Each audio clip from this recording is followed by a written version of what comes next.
We acknowledge the original owners of the land on which we podcast, whose stories were told for thousands of years. Today, we are recording in Meanjin. We pay our respects to elders past and present who may be listening. Sovereignty was never ceded. This episode of What in the NDIS Now is brought to you by Astalty. Astalty is the software solution for NDIS professionals built by NDIS professionals. Astalty is my go-to software, and Astalty is trusted and loved by hundreds of other NDIS providers. I love how easy it is to use and how it keeps all my participant information, notes, and invoicing all in one place, available to me anytime from any device. Sign up now for your 14-day free trial. Head to astalty.com.au to sign up now. See for yourself how much easier managing all your NDIS business needs are by using Astalty. Thanks again to Astalty for sponsoring today's episode. A quick note before we get started that there may be some swearing in today's podcast. If you don't like swearing or usually listen with children in the car, you have been warned.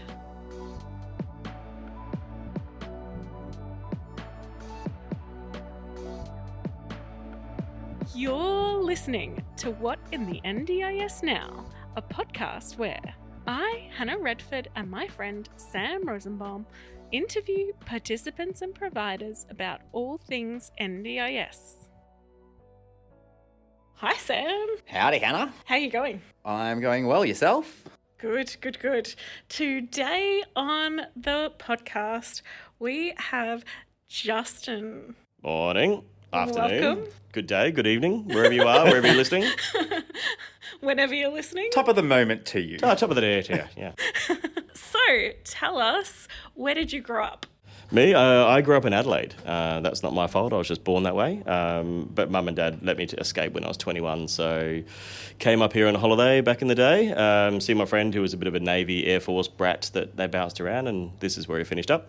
And off the back of that, basically, just came up here in winter, and Adelaide winter is horrible. Brisbane winter is awesome, and I moved up 6 months later. So Smart decision. That's how I ended up in Brisbane. There's been a bit of Canada, a bit of England, and a bit of France in between, but Brisbane's always home. Love that. And how did you get into the disability sector? By complete accident, like a lot of us do. So I first got introduced to disability. I had a best mate, an awesome guy. We went out to the movies. He happened to be a wheelchair user, which I didn't think was not normal. I thought that was just a mate. He just had a different way of getting around. And it wasn't until I really saw people just treat him, be condescending, pat him on the head, that real condescending behaviour, that I just went, this is just not right. So that became the soapbox that I carry around with me wherever I go, and just championing the rights of people with disability since 11, basically. And since then, a lot of volunteering, a lot of board work, and then by nature of what I do, just sort of supporting people in housing now. So tell us, what do you do now? What do I do? I wear a few hats, as many of us do. The main hat for the purpose of today's conversation is I'm an SDA provider, basically. So I describe that as a property manager on steroids. So we kind of help people, help developers and investors really understand the sector and what the market needs, where it needs to be built and what it needs to be built to, and then help sort of transition residents and tenants into suitable said awesome accommodation. And typically independent living or potentially co-tenanting. We very rarely have a third resident in a house. We just don't think that's where the market should be or is heading. So that's what we do. We do a little bit of support in the space. I do a lot of advocacy, and I'm on a few boards in that space too. The most exciting one is probably the partnership with Griffith University, which is the Inclusive Futures Reimagining Disability, where we connect some of the best researchers and academics in the space to corporate sector to really solve some problems around accessibility and inclusion for our disability community. That's two of the hats that I wear, yeah. Awesome. And you're also a lecturer. Yeah, I teach at QUT as well. So I teach social impact and design thinking this semester. So teaching young adults, I can't say kids anymore because they're 23, but teaching young adults the ways of doing business, you just don't have to be a profit-driven business. You can be profit, but let's weave some purpose in there. And a social enterprise really is an organisation which has a social purpose at its core, so community, environmental, or individual benefit. The profit just, if you do a good business, basically, the profit just comes naturally anyway. So actually, one thing our SDA provider business is, we're actually a social impact business. We reinvest into the community. We provide a lot of information, awareness, conferences, information sessions, and pro bono advice, which is a result of some of the thesis work that I've done. Speaking of your thesis, do you want to give us a bit of a rundown of what that is? Yeah, so I did my MBA, my Masters in Business at QUT in good old Brisbane in Meanjin. And the key part of that for me was it had like a social impact and a social enterprise weave through it too, because I've always worked for businesses, but looking back at, I guess, the common thread between all the businesses I've worked for, there's always been helping others, or a community link to it, or just something along those lines. So what I wanted to do was a bit of a legacy in the sector, was just working out a really big, hairy problem we had in the world. And given the connection I had to disability at the time, I just felt, creating a pathway for people to own their own homes, the Aussie dream, right, would be the legacy I'd like to do. So how do we use the SDA funding mechanisms and some of the NDIS funding tools to help create a pathway to home ownership? So that's my end game, that's my long-term goal, and currently helping 10 families through that process, all at various stages, some in construction, some starting construction, some about to get the keys, which is really exciting. That's going to be the first one. And then a lot of couples all over Australia just navigating this wonderful, fun, simple process that is SDA. Wonderful, fun, and simple are not three words I would associate, but I love this idea that you've taken to build your thesis off. I think the opportunities around, because as you said, it's the Australian dream. We're talking about home ownership. We're talking about a place in the economy. It's something that doesn't necessarily connect with disability supports and then leading into owning your own home. Of course, yeah, and a lot of people with complex disabilities really wouldn't even foresee, and that was one of the assumptions I wanted to test, is if you've got a complex disability and just living a normal day, or a day as close as you can to normal, is that even on your radar as we're owning a home? Like, do you even care? Like, is it even on your radar? So I tested a lot of assumptions through that process.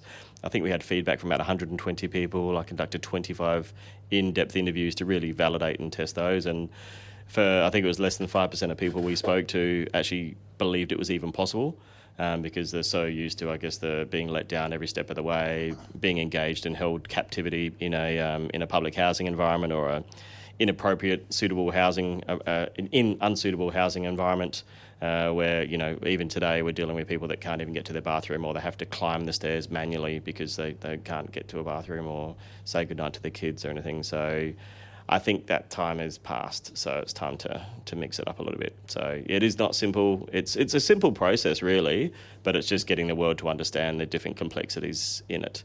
So the funding mechanism at the front, and who finances it and pays for it, who builds said product, and how does that work, and then just holding everyone's hand all the way through is the goal that we try to play as a bit of a conduit. So we do a lot of pro bono work in that space to help these families. Nice. So people can own their house and be the SDA provider? Is that how it works? Yeah, that's one pathway, absolutely. So, if you're an SDA participant, you have every right to own a home like everyone else in Australia does. It's just normally a little bit harder, because by nature of having a complex disability, you may not have the same access to pathways of employment or those sort of pieces too. What we found in the research was a lot of people were coming from a disability pension or a pension-based environment, which is incredibly hard to just live on, let alone save it to 20% deposit for your house. So that became a really prominent feature, but you definitely can. And you can look at home ownership, doing your own SDA provision. That's something that's definitely possible.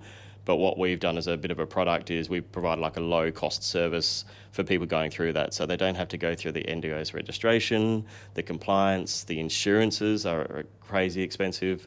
So we just do a low product which just covers our cost to process all the claims, and they might just help out with some of the maintenance bits and pieces, or who fixes up the paint or the scratch on the wall, that sort of stuff. It's a bit of a quid pro quo there, and that just means that they can just focus on living their life, in the most independent way they can. They've got an asset they can hand down through future generations if they have kids, or they might recycle that to maybe someone else that might have complex needs further down the track if they decide to retire on the Sunshine Coast or something like that. But the benefits there around breaking the poverty cycle, getting them out of this public housing system, because I don't know if you guys have heard, but there's a bit of a housing crisis at the moment. It's not really in the news much, but taking people away to a purpose-built scheme and mechanism to lessen the burden on the public scheme, so we can actually get some of these people sleeping rough in cars or parks or under bridges, and get them into the public housing. But we've got more purpose-built properties suitable for people with really complex disabilities, whether it's wheelchair use, visual impairment, whatever their needs are. So how would someone on like DSP get a loan to be able to do this? Yeah, that's a bit harder. So what we've got, there's a few people out there trying to do zero deposit loans, if you want to call it that. Mm-hmm. When I did the study work, we looked at 4 different mechanisms. One was a rent-to-buy sort of scheme. Mm-hmm. That's quite challenging to do with some of the legislative frameworks in Australia. I think it's actually against the law in South Australia unless you're a government body.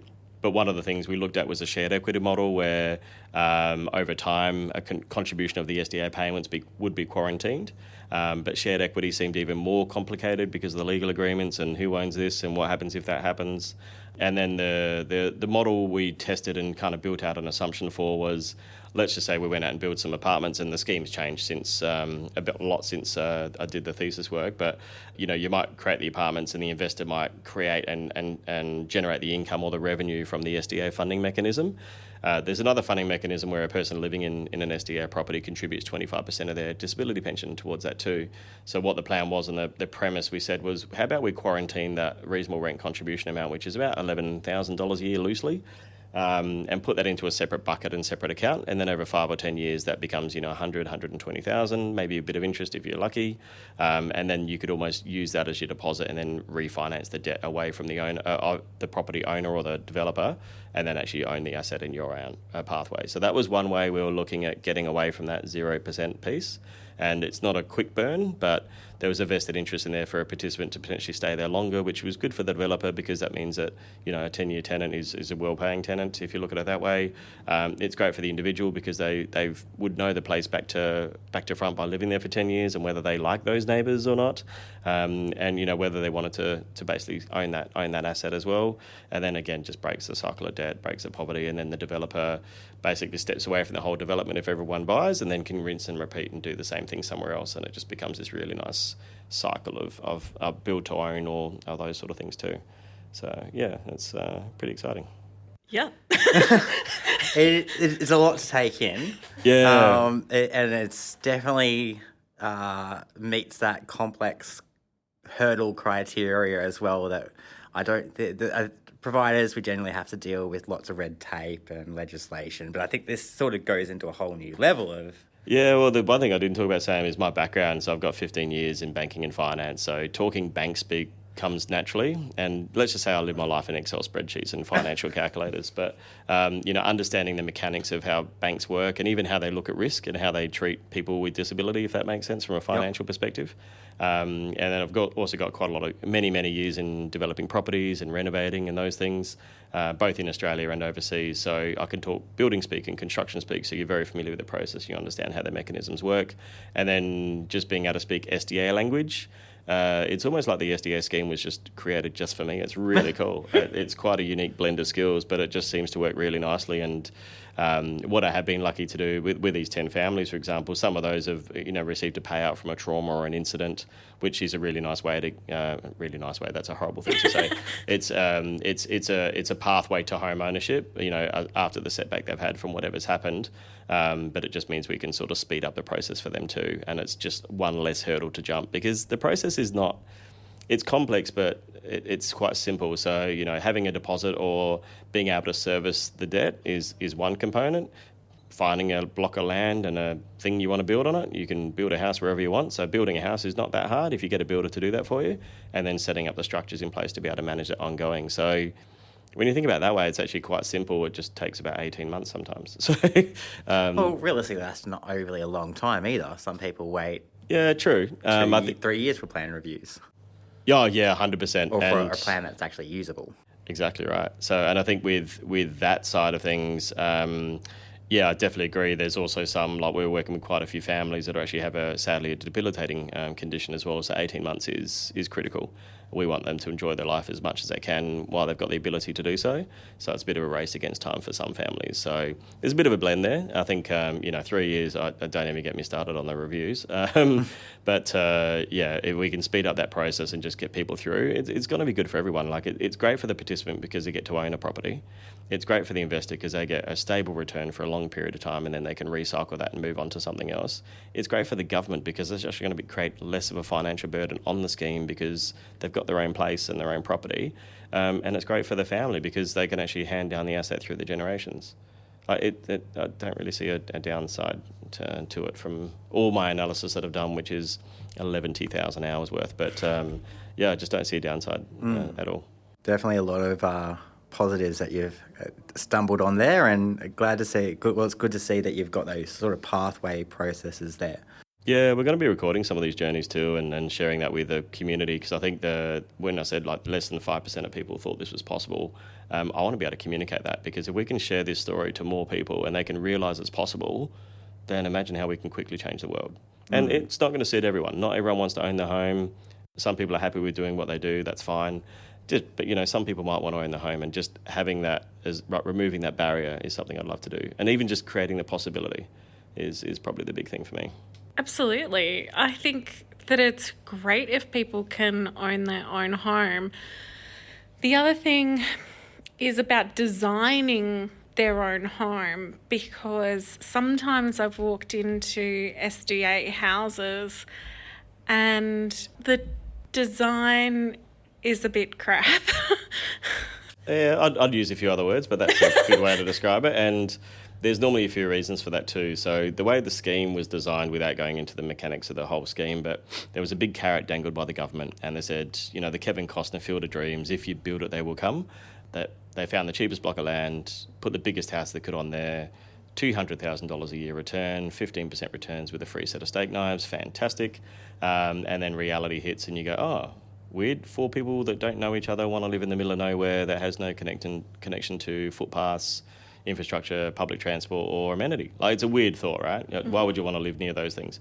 So the market's really matured and there's a lot of things that have changed within the scheme. So where we come into it, a lot of our partnerships are not your typical mum and dad investors. We work with more investment funds, developers on long-term strategies and work out what they're trying to achieve in their portfolio, but then also use a lot of the data. Sadly, a lot of the public available data is pretty average, so we kind of have generated a lot of our own IP to work out where their real supply and demand mechanisms are, and then off the back of that, working out what people actually want in those properties too. And it's not a 4-participant robust or high fiscal support home. It's typically a single resident dwelling, a co-tenanted dwelling, multiple living spaces with storage, and just that flexibility to be able to just have different spaces. If you've got people with really complex disabilities, they might be spending 60, 70 or even 80% of their time there. So you really want to make it a welcoming, safe space that they want to spend time in. Weirdly, I know it sounds crazy, but close to amenity. Yeah, because nobody, if you as the investor don't want to live in outer Shitsville, neither does the person who is going to be the end user of that house. What a weird thought. People want to live in close to the city and things. So to give you an example, the properties and the projects we've got coming available. So in Brisbane, we're looking at Boondall, Seven Hills, Corinda, Newmarket, Alderley's on hold, Mount Gravatt, those sort of areas, Zilmere, the inner sort of suburbs around Brisbane. In Melbourne, Footscray, Greensborough's a bit further out, Sunshine, and even one in the pipeline in Fitzroy, believe it or not, which is, that's prime real estate. So that's where we typically go, and we work with funds and investors in that space too. We could even build to order in some ways. So the developer will come on and basically work with the family to build exactly what they need, and they can contribute to the design. We've got a couple of properties down in Newcastle and Port Macquarie and Coffs Harbour doing that at the moment, and that's an amazing success story. So they've been on the journey the whole way through. They know where the block of land has been and they know what's going on. We love to involve a lot of our residents in the journey too. So we've got a project coming up now in Arundel. That'll be finished at the end of Easter, and there's still probably a couple of spots if anyone's interested. But we send out a weekly update to everyone that's got an interest in it so they can keep being part of the project. And if we lock them in, or not lock them in, but if we have, secure interest from them soon enough, they can choose maybe what paint colour goes on the wall, or what colour tiles, or which way the door opens, depending on where they're at. So, and that way they can feel more part of the process, even if they are a resident or a tenant, if you want to be crude and call it that. But yeah, just try and involve them and keep them as happy as they can, because if they're being involved in the journey, it's their house too, right? We're talking with a provider recently, actually, where we're recording today at Lakefield Care. Richard, one of the directors, he was talking about empowering. This is taking that idea of empowering a person to a whole new level. Yeah, enabling, not disabling. And using, and even some of the stories in housing, you just sort of see the life-changing things that come out of having a right house design. There was a story we shared last week where we had a chap that has had a massive injury at work and he's in his workplace. And we'd go out there and a few times over a few months and you'd see a bit of sticky tape or masking tape on the floor, and it was just moved a little bit every time we got there. So we found the story was he was learning to walk again. So his dream, he's a massive Liverpool fan. It's not his fault. He hasn't chosen Arsenal. I'll let that go. Haven't. But his dream was to walk into Anfield Stadium. That was his goal and that was his dream. So absolutely. So the care support teams, the OT and the family around him and his wife as well were incredible with that. So we were on the outside looking in, but just watching his journey. So, it took 18 months to get to that point. But he did it. He was there late last year and walked into Anfield. He got to share where he grew up in the UK with his son. And, there was a Yorkie pudding. And, they just went out and had the best time anyway. And just seeing him just shine and grow purely from the environment that he's in. And the support network definitely, but the house environment they're in has been a critical part to that. And it's, especially if you're dealing in the psychosocial space, having the right place and the right setup and the right care and supports, or the ability to have a place where you can have the right care and supports, is powerful, and we're not good in a sector at measuring that. So I do a little bit of work in the social impact measurement space, but measuring, they call it, things like a happiness index, or how can the built form change someone, and how do you measure that? It's not X amount of widgets, it's, how do you measure a hug, those sort of things. But that's what we're working on this year. We're going to put some metrics in place for that. It's really interesting. Trying to actually quantify quality is not exactly an easy task. No, anything qualitative is a little bit more challenging, but I guess this is where I can draw on a little bit of my academic background, which is good. And the people leading the way in the research in this area are probably like Northern Europe, like Sweden, Finland, all the Scandinavian sort of countries. They've just nailed it. There's some amazing researchers there that have done some great things, and I'm very happy to plagiarise. I mean, take inspiration from them. It's called research. Yeah. Oh, there'll be attributions in there. Yeah. Sorry, researchers. There'll be attributions in there for sure. Just utilising different ways to actually measure these things too. And there's some tools we've got in place which are great, and even just some qualitative data on the journeys and just measuring and recording the journey of these families. That itself is just going to be a really good starting point. It might be enough for me to take on a PhD, but not just yet. I need a few more years for that, I think. Yeah. Just a bit of time. I want to go back to something you said at the very start, which was where you got into the advocacy point at 11 with your friend in the wheelchair and just seeing how people interacted, or the negative interactions, or the condescending. How, between then and now, sort of, how have you seen the landscape change? What sort of things have stood out to you, either both positively or negatively? Yeah, I think, I guess the way we talk about disabilities changed in some ways, but it's kind of been entrenched in others. I think what we are relatively okay, not good, okay in Australia, is recognising a physical disability, which is not helped by the disability symbol being a physical disability, because we've got these imaginary ones and these invisible disabilities that no one really talks about, because if you can't see it, you don't know it exists. The NDIA is not really good at recognising some of those as well. And society, someone that really struggles to regulate their behaviour, for example, we're not really good at understanding what that means. There's been some really good advances in that space, and I think we're better, but you use the word autism and the whole world just goes into this pre-programmed, let's look at the Hollywood TV show where there's maybe an actor that's portraying an autistic person that's never had autism or lived with autism. So we're better but worse in some ways. I think the work I do in the social impact space, so in the consulting work I do, we create employment opportunities for people with disability, and I've seen some amazing strides there. There's an amazing organisation called Australian Spatial Analytics, and they do a lot of data analysis and design and like cadastral mapping and all those things that are well beyond my skill set too, and they actually employ over 100 people that have identify as neurodiverse and neurodiverse, autism, or maybe in some capacity some neurodiversity, which is amazing. It turns neurodiversity into a superpower. So I think we're good in certain aspects in certain areas, but the expectations for people with disability still remains at an all-time low. We're still paying like sub-minimum wage, like $1 an hour for some people in Australia, which is modern slavery, in my personal opinion. 100%. Well, it is. Yeah. Oh, well, yeah, I'm not a lawyer, but yeah, like to me, it just if someone's doing the same job in the same way, then they should get paid the same same wage.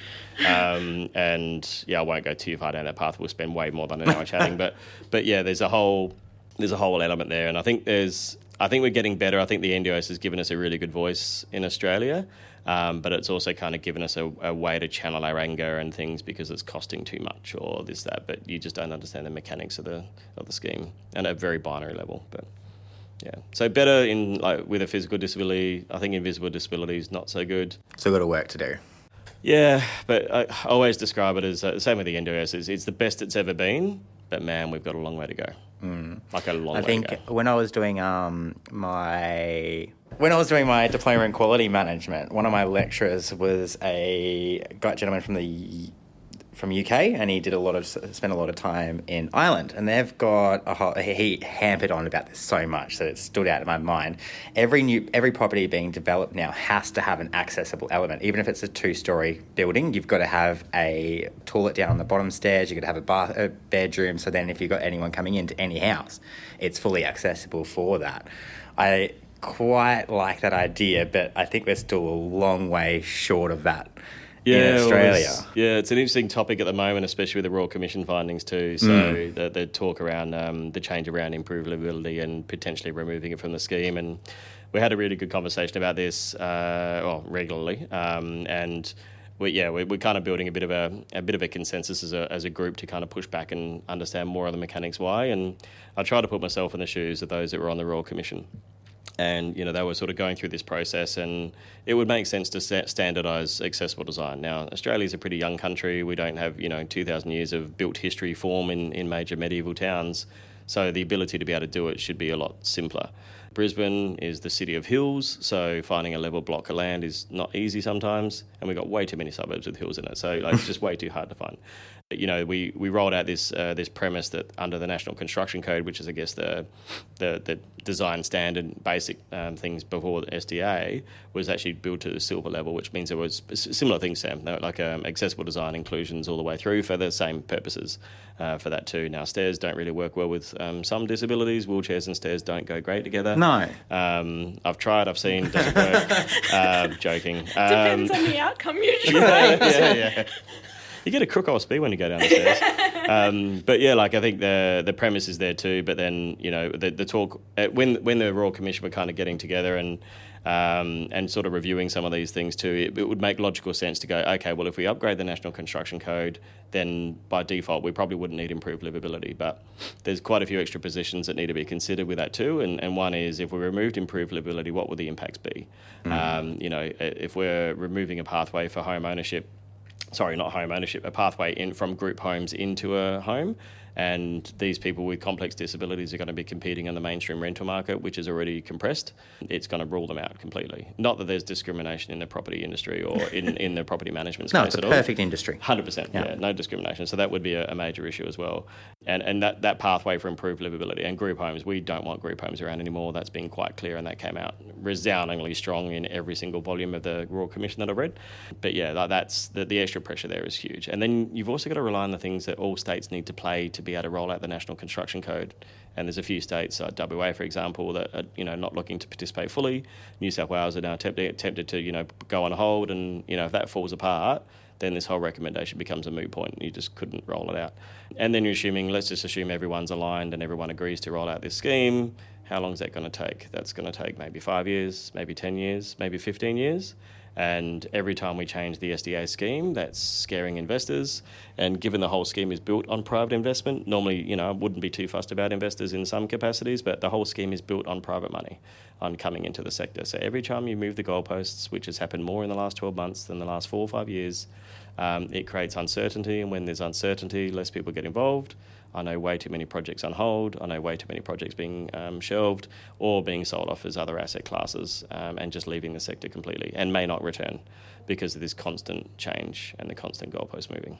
Yeah, it can be very tricky even to try and keep up with half of the news most of the time, and that's kind of our role in running this program. Well, the one last week, I don't know if you saw the one last week, there's actually new changes to the SDA pricing arrangements guide, which was released, I believe, on the 25th of January, but dates back to the 1st of January. So we've actually just had something roll out 3 weeks retrospective. So again, how much does it really help people navigate the changes and the pathway ahead if we can't even give advance notice? Some of the new PACE rollouts and the PACE changes as well. The delays in payments for our owners at the moment. Like I said, we've got people that are waiting since October for a payment, and there's no scheme or no commercial arrangement would ever be paying at 120 or 160 days. It's just completely unfathomable. So, we need to get better at doing that and just create some certainty. The Royal Commission, the pricing arrangements, and everything in between. There's a lot of people really worried out there that are participants, that are owners, that are investors, that are business owners, support coordinators, and the whole community, right? They're shaking up the whole thing. SDA providers, constantly trying to get your head around the changes. And just as you get your head around like the July changes, because they were big. 100%. And then they go, oh, by the way, there's something new 6 months later. You're like, what? And we're okay to keep across those changes if we get a bit of a heads up. Right. I think we all work together. We're quite collaborative with a lot of the providers that we work with just to get ahead of the game. But it's when you change a goalpost without context, without reason, without any understanding what was happening, or retrospectively, oh, by the way, 6 months ago, this happened. It's just hard to navigate too. And then you're still relying on the NDIS to deliver on promises that they promised, July 2023 by October, and we're now in February and we still haven't resolved an issue. So we've now got participants' plans running out of funding. I don't, from a legal standpoint, whether they'd be deemed as squatters now because they're technically living, almost rent-free for four months. And then these poor investors, whether it's development funds, not-for-profits, or mum and dad investors, or even people with disability owning their own home, right? How can you maintain a mortgage without a payment for 4 or 5 months? Yeah. Imagine someone paying that in the mainstream rent market. That just wouldn't be tolerated. And, there'd be an outcry, the Residential Tenancy Authority would be in place, and an eviction would have happened a long time ago. We don't want to evict anyone. We definitely don't want to change anything, but we just need, something reasonable. Even paying within 30 days would be nice. I'll even accept 90, but 120 days are now being asked, as of last week, to contribute more information and resolve it probably by March or April. I just don't know any business that works on a 9-month payment. It's a bit of a joke. I'd use a few other words, but it's pretty bad. And if you've got this uncertainty, roll out the changes, sure, but make sure you've got the processes and the systems and the capacity to be able to deliver the changes. PACE has been rolled out pretty poorly. They're looking to wind it back in some capacities and move it forward and twist it and turn it, but that's been an absolute shambles. The payment percentage of completions, I've heard, has been pretty low. And then, we've still got the rollout of the new Royal Commission findings as well, and there was only 283 or something crazy like that. I can't remember the specific number anymore, but a lot of those happening as well. And then we'll probably weave an election in there as well, and then the tone will change again, and then rinse and repeat, and here we go again for another 4 years. Oh, God, that's really pessimistic. I'm so sorry. I think I don't know about accurate or pessimistic, but definitely a combo of both. Yeah, well, we're always looking for the opportunity that comes out of it as well, and how we can help navigate these things. And we run a lot of information sessions and group discussions and thought leadership, even conferences on just kind of sharing this information. But if we just don't have a pathway to find out what this is, and sadly my crystal ball's broken now, so I can't even predict the future. So it just makes it a little bit harder, right? Yeah, the crystal ball's breaking is painful, because especially in sort of our role in consulting and when we're talking in this kind of space and people are actively listening as us. And I think there was a conversation at the live podcast episode around the tiers of registration and that sort of thing. And it just baffles my mind where they're sort of coming out with some of these advice or recommendations or implementation but then there's just a whole heap of quiet. There's nothing for us to kind of work on to go, okay, well, this could be like the point. And it was just very much like, no, I'm not actually going to answer this question. Thank you for answering it, but we can't. There's just to even think about how that's going to happen or what they're going to do there, on top of the fact that they're looking at changing at the registration altogether and a whole heap of other stuff they're throwing in there. Yeah, and they can't get the registration right now, and there's delays. And, I know people are waiting 18 months, 2 years for registration. But then there's other companies out there that are already pre-registered and pre-packaged, and you buy that off the shelf for $5,000 and off you go. I had a conversation with a care provider that had never spent a day in disability. None of the staff had been involved in disability, and they wanted to come and work with us as a business partner. And I'm like, need a bit more than that. I've seen more Facebook posts requesting about buying a NDIS registered business now than ever before. Absolutely, yeah. And it's all from anonymous postings. Of course, yeah. I love the anonymous posts. They're great, and I like poking the bear on those groups a little bit. But and if the first question is I want to buy an NDIS business, and the second question is how do I find participants, I'm like, you're just not quite getting it really. But that question of how I'm waiting for my registration, how do I go how do I find participants? What's a service agreement? Yeah. Those sort of questions as well. And yeah, they're like trigger words really for me. And we're very careful on who we partner. We take every care provider we work with through a very robust. A lot of the care providers would probably say way too complicated, but we want to understand what their strategies are with staffing and with the resilience and scalability and all those things, because if we don't have an understanding and the NDA gives me a call and says, hey, what happened here, and we don't have any depth of knowledge and we're working with someone that's never been in the sector before, I really like sleeping at night. So we kind of do those checks up front and just make sure. And once we've done that, then we've got a collaboration, ways of working with them as well. And we check in, we partner with them, we're proactive. We do a bit more than the average SDA provider would, and just we're involved every step of the way. We're almost like the conduit or the project manager, I'd call it, just making sure the guardian's involved and the public trustee and the parents are happy. The participants on the journey, they understand what the next steps are if they've got the capacity to. And then, just the transition of the property, coordinating any leaky taps or squeaky doors, making sure all that's done, and just making sure that experience for an individual and all of the supports around them is as seamless and as fluid as we possibly can in the complex sector we work in. So I've got a fun, Facebooky question for you. Oh, go on. Yeah, throw it at me. So do you think that it's the responsibility of the SDA provider or the civil provider to provide the furniture for a house? Yeah, I think there's we kind of work in the world of grey there, and there's a few things on how we look at it. So the first thing we do is look at the participant and their situation. Now, if they're coming out of a hospital or an aged care facility, or not that we've got anyone left in aged care, of course, but if they're coming out of an environment where they might just have a bed and very limited, like clothes on the back sort of thing, then they normally don't have furniture or the capacity to buy furniture. So in those scenarios, we normally either work with the civil provider or even the owner, the property owner. We don't typically buy it ourselves as a provider, and the property owner may have some tax benefits as well from being able to claim that. So we do that. Most of our owners that we work with on a long-term basis, normally we get them to put aside some like $5,000 or $10,000 for each property anyway. So that way, once a resident moves in, we can fill in any gaps that we need. So a fridge, TV screens, monitors, dining table, lounge. Washing machine. Yeah, washing machine's pretty standard inclusion now. Washing machine, dryer, dishwasher, fridge, normally pretty standard with a lot of the properties we do. And then, but you might have other families, like we've got a lot of individuals that, are moving out from mum and dad's house. So they have got every single piece of furniture, and if it's their furniture, it's part of their journey and that's what they want. So we think that's really important to honour that too. Now, there's probably a few daggy things we probably wouldn't want in the house, but if they're attached to it, we'll stick with that too. So we work very individually with them. You've got to keep the lava lamp. Yeah. The 90s were a great decade for a lot of things, but I don't know if Lava Lamp was one of them, but yeah, good music-wise, but yeah. And a lot of the civil providers we work with will happily go out and provide furniture. There, depending on the situation and the scenario, but we work in. I'm going to give you a really indirect answer to a direct question, which is typically the SDA provider I wouldn't think would do it unless they include that as part of their offering. We don't. We come at a cost-competitive price model, so we don't offer that. But our owners can, and we normally set them up so they can and are willing to. And then the individual participant or the care provider. Sorry, that's a really grey answer to a direct question. No, I love that. I love that it's somewhere in the grey, and primarily that it should be a negotiation. And also you should look at what the participant already has and what they want, because it's their home at the end of the day. And you should have paintings up like you would, decorate it.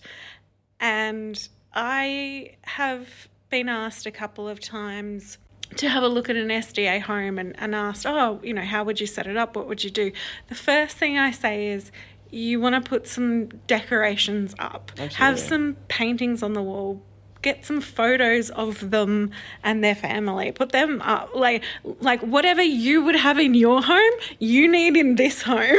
Are you saying you don't want to be in a hospital sterile environment? What a weird concept, being in your home. But you don't want to be reminded of that either. So, and even as building the property too, so making sure that the tones of the floor, like, it looks welcoming. It feels like a home, not it's the vinyl, that grey vinyl that you see in every hospital room. And do you really need handrails in every single room, like, just as a constant reminder? We'll only install handrails if we need to install handrails. We've got provision to, but if we don't have to, like, we're working with one lady, or one couple actually, building a home out west, and the last thing she wants is to be reminded of her disability all the time. And every time she walks in there and sees a handrail, that's where her mind goes. So let's create a safe environment for her, that she feels welcome, she feels it's home, and it's not just like this temporary residence as a hospital sort of style, sterile, horrible environment. Who loves going to hospital? Not me. No. Or don't put in like a stainless steel toilet. That really annoys me, because it's also equally not a prison. Correct, yeah. Well, the prison look is a bit out now. Industrial chic is kind of cool, but stainless steel toilet's not so great. But there's some really good technology if you're building in the psychosocial robust category, for example, where you can actually use like porcelain, or there's actually a hard plastic that's really good now. So it actually, I won't say it looks like a normal toilet, because, toilets are pretty toilety, but it's actually a bit more resilient and a bit more robust, if I can use that word for robust property. I need a better vocabulary, but it just looks a bit more welcoming, a bit more suitable, and still pretty hard wearing as well, or should there be any risk to behaviours of concern or anything like that. No, because it's not like technology hasn't come a long way over the last couple of years. A lot of things have, like the assistive tech space is amazing, but the built form and the way of building houses hasn't really evolved too much, sadly. Like, we're seeing some pretty crazy stuff in the modular space and pretty crazy stuff in like 3D printing, but it still hasn't translated to mainstream. We're still traditional stick build. The trades like to stick with timber, or they like to stick with steel frame, and they don't deviate from that too. So if it's a toilet, it's a toilet, and it's a toilet, and it's probably a stainless steel toilet. Unless you get involved in the design very early and, working with a really good architect. Typically, I prefer architects over designers typically, just because they kind of consider so many extra aspects that a designer wouldn't, and that just makes it more welcoming and more suitable. And I've walked into robust properties that look like a prison, but I've also worked in robust properties that just you wouldn't even know. It just looks like this most amazing brand new display home, and it's just a few extra things, like the TV might be behind Perspex, but you don't even notice it. It's got a beautiful timber frame around it. The shower fittings are all fitted there in such a way that it might be a rain shower coming from the roof, rather than a little nozzle sitting on the wall that looks like a prison sort of toilet, like a shower head. So there's ways you can make it really humanise the development and make it feel warm and friendly. I feel like some hospital developers need to have conversations. Yeah, it's a few. Yeah, anyone that does their health facilities or those sort of things too, or a prison. You might have some good prison developers. Sorry, I'm joking. But yeah, it's not hard. I make it sound easy, but it's not hard. But you just think about who's actually going to be living in that end property. And if you've got someone with real challenges and they kind of get reminded constantly of a prison system or a justice system, for example, is that really going to help the healing process? Or, if it's healing might not be the right word, but is it going to help them feel safe and welcome in an environment? Or is it actually going to be another trigger or another reminder or another thought that they might have that might not help their environment and feel that a little bit more welcoming? Yeah, I think healing is probably is a good word for that, because when Mum, she had psychosocial disabilities and every now and again would have to go into a facility. And the biggest problem with the facility, besides mental health nurses not understanding disability, and I cannot believe those words are coming out of my mouth, is the facilities. So Mum was 120 kilos, wheelchair reliant 95% of the time, and the taps in the facilities were like the little knobs, and she didn't have dexterity to turn them, and all the pressure would be like a jet. And hurt her body. She had fibromyalgia. It'd cause immense pain. So her going into a facility for what was meant to be care and getting back to go in the community was a 3 to 4 week torture. Yeah, debilitating, disabling, and you end up in a worse place. And I don't hear of too many people going into a hospital or a medical environment and coming out, rejuvenated and energized. Like, that's not common. It's, it's especially if you're early onset dementia and those things, it's the system's not really set up to support, sadly. I wish it was. But yeah, it's debilitating in those things. So if you've got an environment to return to, or, even aging in place, if your mum had a chance to live in an environment and care came to her rather than her going into a facility, that could be great. And in that psychosocial space, if people really struggle to regulate their behaviour for whatever reason, and they can have that care and support in their property, then the change in quality of life is incredible.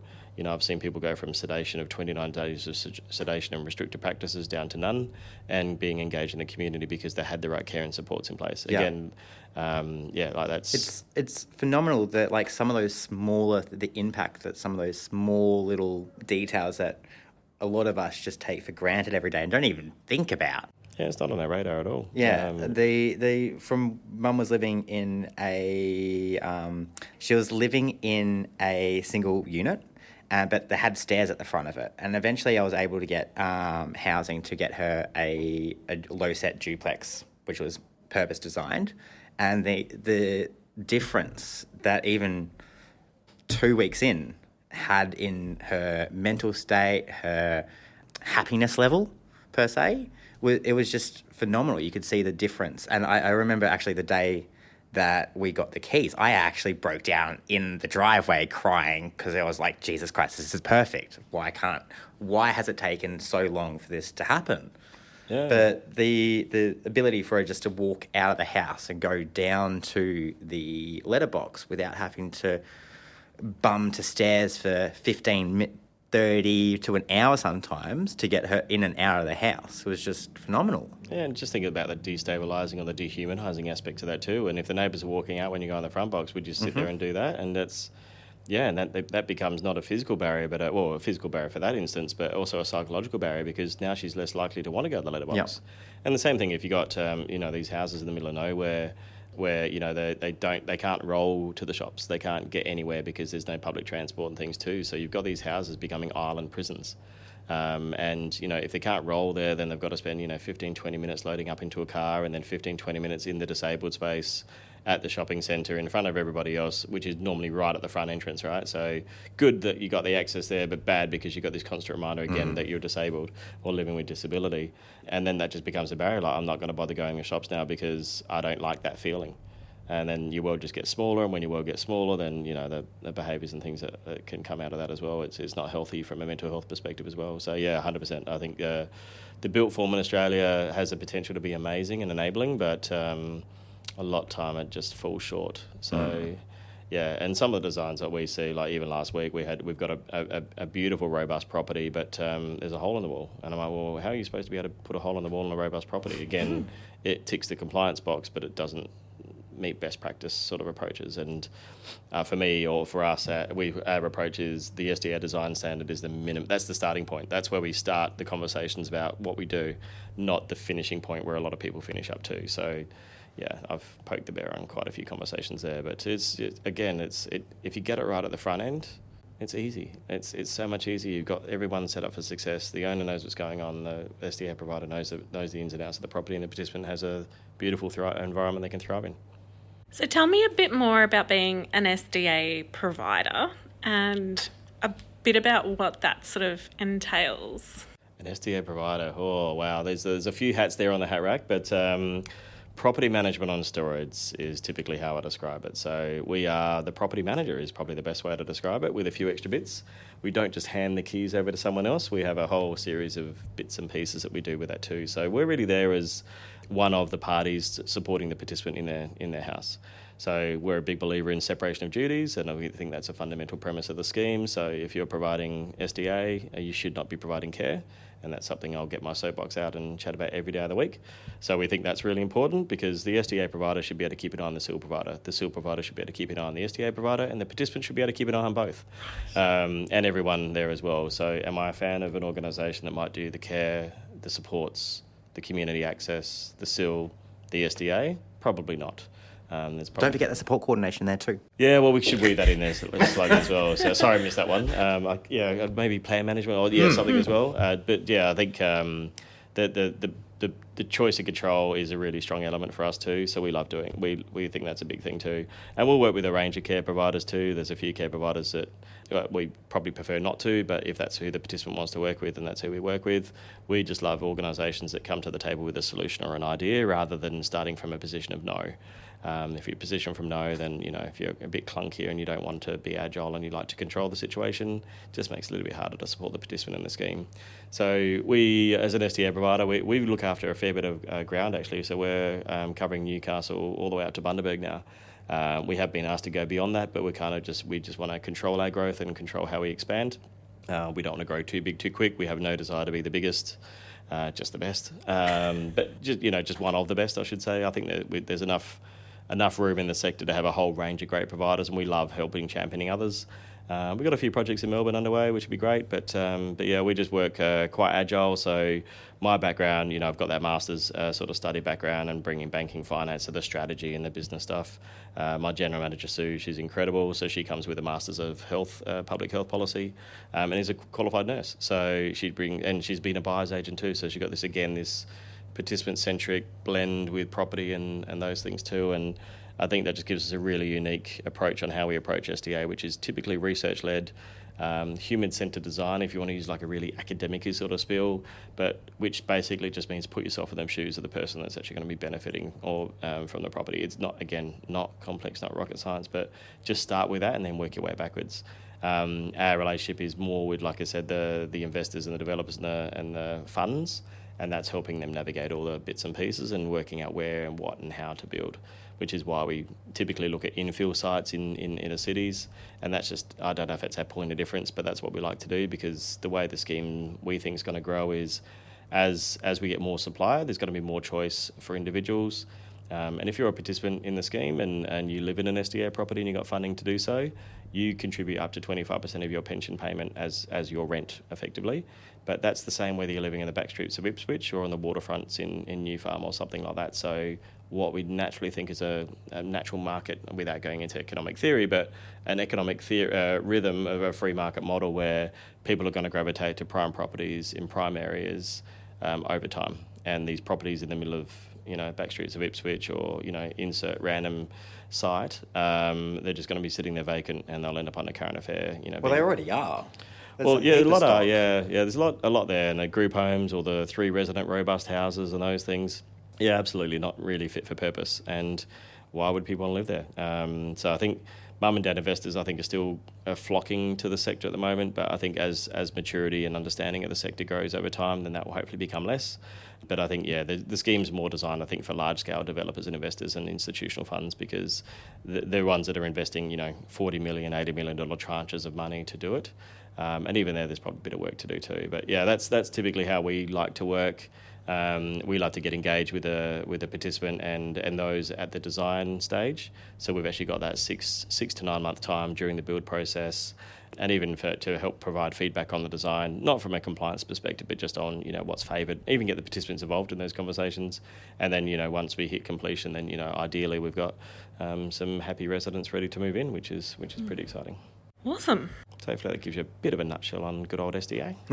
It really takes the idea of person-centred design and co-design servicing quite well, and implementing that within how you're developing your properties.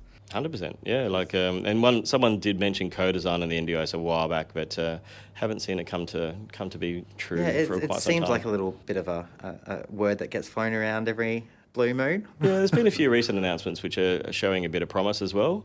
But we're out of an election cycle, so I just don't know how much we're going to see of that happen as well. I think there's definitely elements of the scheme that are working well. There's elements of the scheme that are not working well. And if you think about sitting back in 2013 and looking ahead and going, what's this thing going to look like? It would be impossible to forecast what that's going to look like, right? So they've done an incredible job, I think, with that too. The methodology and the pricing changes and the whole scheme change in SDA July last year was amazing. I think there were definitely elements in there that were amazing for the sector, and it was really good because you look at the basic principles of how they built the model, it makes perfect sense. for 98% of it, but there's 2% you just go, that doesn't make sense, but there's no one there to answer those questions. So I think, co-design, I think is, so it's reasonable, necessary, and it's sustainable, right? Not sustainable from a participant's perspective, but got to keep the dollars in the bank, because we still have this conversation about the scheme costing money. Let's not talk about the economic benefit. Let's talk about the jobs being created. There's still an article that needs to be written about how how the NDIS helped Australia get through COVID, and there's just so many benefits of it too. I'd just love to take it off the table. It's a sustainable scheme. We know it is. And I think there's definite elements of it that we probably need to be a little bit tighter on. I think there's probably people we need to have some oversight for, definitely. But let's just deliver the service, because where I think most of the cost comes from in the scheme, which might be a little bit out there to say, is the inefficiency of the scheme. The fact that we've got countless hours, countless conversations, following up the same inquiry. And we've probably followed up one inquiry from October, I reckon, at least 84 or 85 times. That's 85 hours from our end, let alone the NDIS end, let alone the participants end, let alone the support coordinator and the occupational therapist and the psychosocial supports.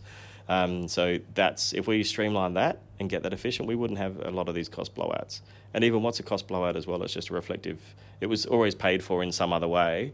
And there's a really good article on the news, Sky News recently, but the cost of the scheme is not so much, it's more front end rather than back end, because now we're kind of dealing with the trauma and the fallout of not having those supports in place. They've always been there in some limited capacity, but as a society we've decided that that's not good enough, so we've kind of changed the front end. But there's a whole, I better not talk too much about that, because I'll be here for hours and hours and hours. But the inefficiency of the scheme to me is where the cost is.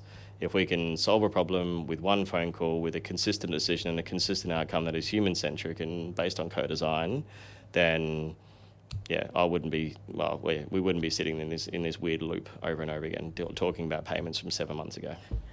Which brings me to, in your ideal world, what would the future of the NDIS look like?